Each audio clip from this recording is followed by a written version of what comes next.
তারা বিদ্যুৎ বন্ধ করে এখানে ককটেল ফুটিয়ে এনসিপির পদযাত্রাকে ঠেকাতে চেয়েছিল। আমরা বলবো স্পষ্টভাবে প্রশাসনের সহায়তায় আজকের এই পদযাত্রাকে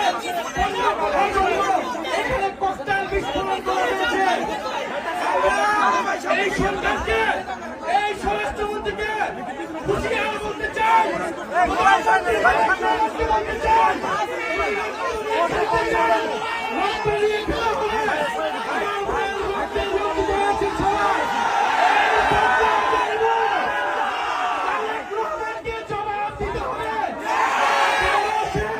নিরাপত্তা নিশ্চিত করতে পারে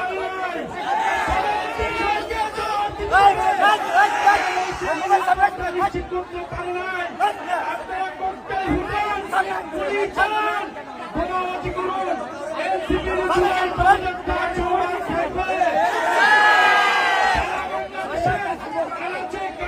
প্রত্যেকটা উপজেলায় আমরা জুলাই পদযাত্রা নিয়ে যাব, জনগণের গণনায় বাস্তবায়ন করব, হত্যাকারীদের বিচার নিশ্চিত করব এবং সীমান্তের সুরক্ষা সহ তরুণদের কর্মসংস্থান সকল দাবি আমরা নিশ্চিত করব।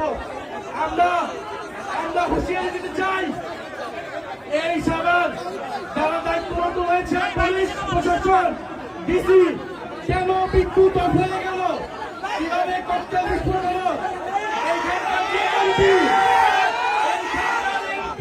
সে কি করে, সে কি নিরাপত্তা নিশ্চিত করেছে এলাকাবাসী,